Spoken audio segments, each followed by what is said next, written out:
Ladies and gentlemen, boys and girls, welcome to the United States Military Academy here at West Point. My name is Drew Roulette, company D4 SCO Dukes from Westerly, Rhode Island, and I'm joined here by my partner in crime, Cadet Dylan D'Amico, company C4, go Cowboys.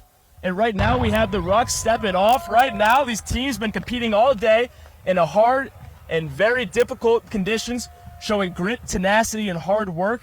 And these teams are coming hard across the field. Dylan, what are we seeing out there? Right now, we're seeing these teams about to embark on their 8 to 10 mile rough march. Now, while the conditions might be sunny and very beautiful now, it'll quickly get dark, sweaty, and there's a lot of risk and a lot of competition for these teams. Drew, how are we feeling? We're feeling really good. I know these teams are feeling even better. They're going to be going over 1,600 feet in elevation all the way to Camp Buckner. And Camp Buckner is about 6.5 miles away, and the fun does not stop there, Dylan. What can they expect when they get there tonight? Once they get to Camp Buckner, they can expect night-land navigation. About miles of traversing hilly terrain where they take out a map and have to do very specific calculations while under nods. Nods are night vision equipment. It's going to be very difficult to them, and it's going to test their grit and skills they practiced up to this point. And these teams are passing us right now as we speak, going all the way along. We have 48 teams from all around the world. These cadets teams, these country teams, and might I tell you right now, all of these people around us are cheering for their teams. We got Notre Dame very close to us right now, and yes, we do. And you can just see and hear all of the work these teams have been putting in right now, Dylan. We can. Now, the top 5 standings up to this point are going to be Canada, their K team. Then it's going to be USMA Black. After that, it's going to be the 3rd place team, which is Texas A&M. The 4th team is going to be the U.S. Air Force Academy. And the 5th team is going to be the USMA S team. These teams, while they have the top 5 placement now, still have yet to go on one of the highest point-earning events, which is the Ruck March.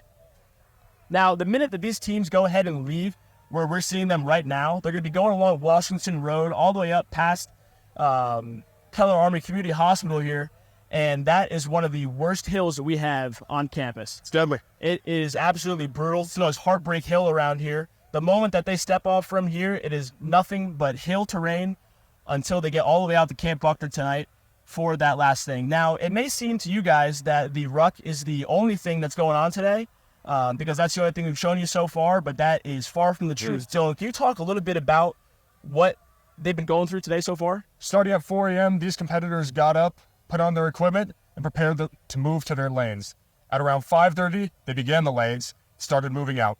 Now, there's 8 lanes. Each one of them tests a specific skill. When I was talking to the competitors, they mentioned some of the hardest lanes were down at Target Hill Field, which is about north from here. At Target Hill Field, they encountered the functional fitness lane, where they do military and gymnastics movements over a course of 30 minutes after already being exhausted from rucking between each lane. Each lane has about a mile distance between it. This distance can be uphill, downhill, or flat. These distances are underweight to test multiple skills. Drew, what are some of these skills that they can expect? Yeah, that's the very good question, Dylan, and it's one of those hard things that's difficult to show our viewers. But there's soldier skills, there's physical skills. Now, soldiering skills has to deal with weapons maintenance, weapons shooting, taking things apart. And soldiering skills is a lot of that. Mental skills, you have to know memorization. You have to know things about those weapon systems. You have to know things about medical lanes themselves. And from that, you also have to have really strong physical skills, Dylan. Those have been on effect and shown throughout the day today. Now, the average life of a Sandhurst cadet has led up to this moment, and it's not easy. They train about as many hours, or close to as many hours, as your average D1 athlete. At 5:30 every morning, these cadets wake up, they go and they train hard, either lifting weights, running outside, sprints, or conducting power movements. Their training will continue at 4:30 in the afternoon, where they'll do rifle training, ruck marching, which can last from anywhere between 3 to 4 extra hours. Now, for a normal person, that might already be a lot of time. But imagine, Drew, for a second, you're a cadet, just getting off school, and you have to sprint to practice every single day. Now you ask yourself, what motivates these cadets to sprint to practice? I'll tell you, for the ROTC cadets, it's going to be funding and to represent their state. Just to even get to this point right now, these cadets have had to compete between interstate competitions. I was talking with Oregon State University, and they had to beat California just to get here. For these teams, victory can mean funding for extra programs, so a lot is on the line. Absolutely, Dylan. We just want to give a quick shout out to everybody at home and abroad watching today. It's one of those things where we have the ability to show you guys what's going on around here, show you a little bit of our campus, and it's absolutely a great time to show you what our life is like here. Right. Now, Dylan, for those of the viewers at home that aren't really super sure as to what a ruck looks like or what these warriors out here are carrying on them, we decided to bring out a few of those things for you guys today. So right in front of us, we'll start with the ACH here. ACH stands for Army Combat Helmet. These are what our participants are going to be wearing today on their head. Now, right here, this is a rhino mount that's going to be holding their night vision goggles, a bit of a cover and cat eyes on the back that allow you to see them when it starts getting a lot darker out here tonight. Now, for those of you that aren't really super sure what a ruck is, think of a really large backpack that fits a lot of stuff inside of it with sleep systems, water, extra food for the night, extra materials and things that these people are going to be needing as they make their way throughout the ruck today. Now, last up is the TAP systems. TAPs is what you wear on the front of your body. That is about, it holds your magazines here. It's also going to hold your canteen, which is like an extra water source. It goes on the front. Obviously, your bag is going to go on your back, and your ACH is going to go on top of your head. Now, Dylan, just a quick question for you, as someone who does this regularly.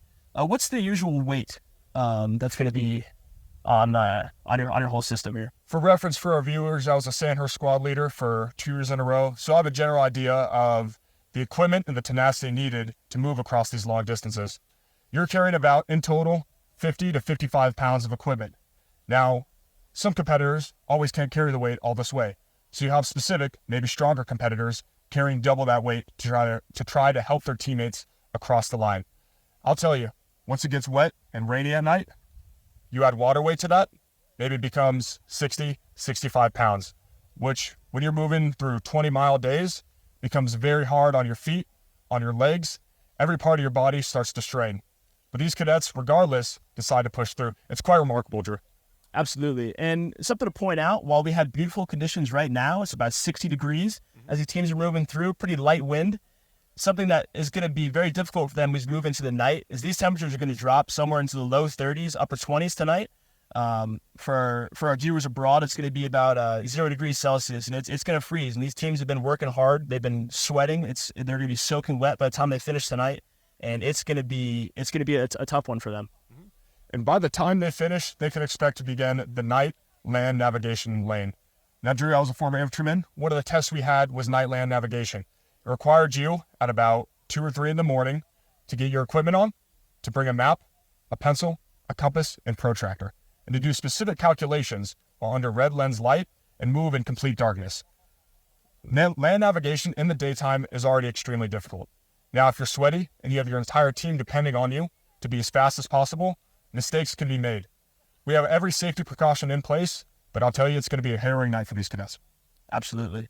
Now, Dylan, can you tell me a little about what your life as a Sandhurst squad leader is kind of like? What's that kind of look like? Being a squad leader is a different dynamic. You have to make a training plan, and at least at West Point, they give you a lot of confidence in order to guide and direct all training on your own.